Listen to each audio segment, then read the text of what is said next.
Ukraine's Air Force has said that 9 Russian warplanes were destroyed in massive explosions at an airbase in Crimea amid speculation they were the result of a Ukrainian attack that would represent a significant escalation in the conflict.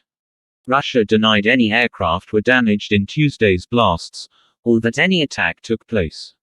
Ukrainian officials have stopped short of publicly claiming responsibility for the explosions, while poking fun at Russia's explanation that a careless smoker might have caused munitions at the Saki airbase to catch fire and blow up. Russian oil shipments to Central Europe expected to resume. Oil shipments from Russia through a critical pipeline to several European countries should resume soon after a problem over payments for transit was resolved, Slovakia's Economy Minister Richard Sulik has said. "I expect the oil shipments to resume in hours," Sulik said. Russian state pipeline operator Transneft cited complications due to European Union sanctions for its action on August 4, saying its payment to the company's Ukrainian counterpart was refused.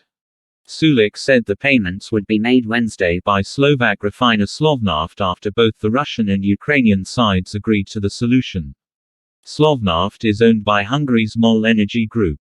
Denmark to train Ukrainian soldiers in UK. Denmark will send military instructors to Britain to help train Ukrainian soldiers and also offer to train Ukrainian officers on its soil, the Danish Defence Ministry has said. The announcement preceded a conference in Copenhagen on Thursday when British, Danish and Ukrainian defence ministers are expected to discuss long-term support for Ukraine, including military training, mine clearance and weapons supplies. Denmark will support a British-led training project with 130 Danish soldiers and at the same time offer to train Ukrainian soldiers in Denmark, a ministry statement said. Algerian Prime Minister Ayman Ben Abdul Rahman has said he had informed Turkish President Recep Tayyip Erdogan of the desire of his counterpart Abdülmecid Tebboune to open new horizons in relations between the two countries. The Algerian premier conveyed the message during his meeting with President Erdogan on Tuesday on the sidelines of the opening ceremony of the Islamic Solidarity Games held in Konya, central Turkey, according to a statement published by the Algerian premier's Facebook account. Stating that the meeting focused on many files, especially trade and investment, Ben Abdul Rahman said, "I conveyed to him the greetings of his brother Abdülmecid Tebboune and his will to move forward in order to dedicate new horizons to Algerian-Turkish relations." Ben Abdul Rahman said his participation in the opening ceremony of the Islamic Solidarity Games reflects the depth of relations between Algeria and Turkey and the desire to strengthen them. A huge wildfire that has destroyed more than a dozen homes and forced the evacuation of thousands of residents, some of whom had clambered onto rooftops as the blaze neared, has swept through the Gironde region of southwestern France. More than 1,000 firefighters backed by water-bombing aircraft were fighting the fire on Wednesday. More than 60 square kilometers have been razed and the fire is still burning out of control. France, like the rest of Europe, is struggling with successive heatwaves and its worst drought on record. Dozens of wildfires are ablaze across the country, including at least 4 other major ones. The local Gironde authority described the blaze as rampant. Firefighters said more evacuations were likely. A Tunisian court has halted President Kais Said's dismissal of around 50 judges, underscoring the continued independence of courts despite Said's moves to assume wider authority over the judiciary. The Tunis Administrative Court had rejected the appeals of at least 7 judges but blocked the dismissal of the others, pending a final ruling by a higher court, lawyer Kamal Ben Massoud said on Wednesday.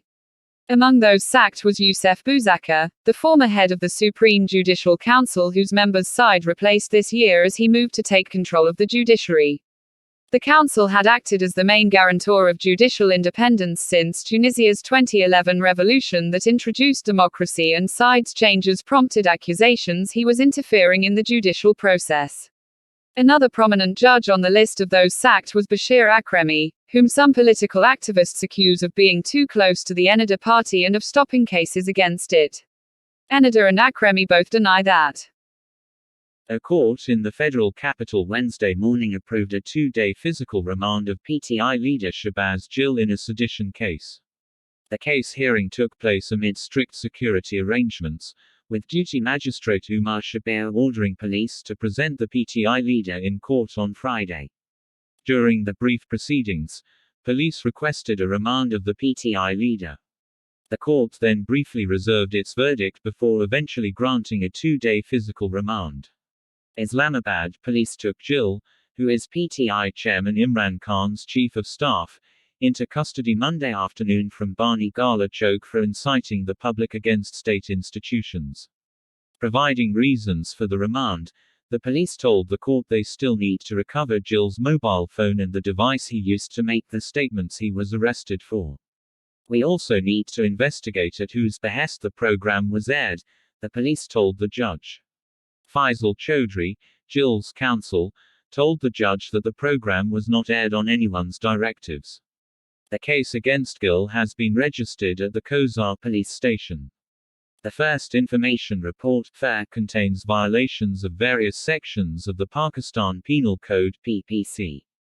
Gill's arrest invited strong criticism from the PTI leadership, with the party chairperson saying Gill was not arrested, but abducted. Gill had attempted to incite hatred within the Pakistan Army while speaking on a private TV channel 2 days back. He had been using abusive language against the journalists and hurled threats at senior bureaucrats. The PTI leader had been involved in personal attacks and making below-the-belt remarks against his political opponents. Several areas of Karachi reported light to moderate rain Wednesday afternoon as citizens brace themselves for more rain forecast in the port city till August 14. According to weather analysts, Karachi will see heavy rain under the fourth monsoon spell from August 11 to 14. Pakistan Meteorological Department (PMD) Chief Meteorologist Sada Sarfaraz had said earlier today Karachi's weather will remain humid during the day and there will be more rain at night, he said. In its weather forecast on August 8, the PMD had highlighted that heavy rains may generate urban flooding in Karachi from August 11 to 13. The forecast was also given for Thatta, Badin, Hyderabad, Dadu, Jamshoro, Sukkot, Larkana, Shahid Benazirabad and Mirpurkhas. Work on the construction of Kush Tepe Canal in northern Balkh province has been accelerated and the mega project is expected to be completed before the stipulated time. The canal, 280 kilometers long and 100 meters wide, will irrigate 500,000 hectares of land in Balkh, Jawzjan and Faryab provinces. The 60 billion AFS project is being executed by the Afghanistan National Development Company and the entire fund for the project is provided from the national revenue. Local officials in Balkh province say work on the project was started from the Kush Tepe area and completed till Daulatabad district. 42 kilometers of the project has been constructed. Maulavi Abdul Hakim Hikmat, head of the Northern River Zone, said 120 private companies and around 2,300 people were involved in the construction of the canal. He said the canal has the capacity of carrying 650 cubic meters water in 1 second and it would resolve the water shortage issue in Balkh, Jawzjan and Faryab provinces. Eng. Faradazim, provincial in charge of the project, said the Kush Tepe Canal project was of vital importance for Afghanistan and said the country would become self-reliant in terms of agriculture products once the project was completed. Balkh Governor Qudratullah Abu Hamza said work on the construction of Kush Tepe Canal was underway, adding that the project would be completed before its scheduled date. Work on the project was launched in the beginning of the current solar year. Azizi Bank limits cash withdrawal to 10,000 AFS a week. Residents of northern Sarapul province have accused the Azizi Bank of denying them cash withdrawals from the personal accounts. But the bank rejected the claim and insisted it allowed all clients to withdraw cash from their accounts. Sarapul resident Asadullah said, "Over the past few days, I come daily to the Azizi Bank branch to withdraw cash. But bank guards tell me cash from personal accounts cannot be withdrawn." He added the people who had deposited their wealth in the bank reserved the right to withdraw it. They could not be denied this right, he maintained. Ghulam Nabi, another resident, said whenever he approached the bank to withdraw money, guards sent them back and talked from behind the bank gate. Nabi, who has deposited his cash in the bank for a rainy day, alleged he was not allowed to withdraw cash. He believed this attitude would further damage the Aziz Bank image. Meanwhile, Azizi Bank manager Mohammed Parvez Zazai spurned the claim as groundless and said, "The bank regularly entertains its customers, including personal account holders. There is no issue in depositing or withdrawing money." He explained the bank could provide up to 10,000 AFS a week to personal account holders. Individuals demanding more than that in a week were not entertained, he concluded. Be aware. With the world. APN. Broadcast Service.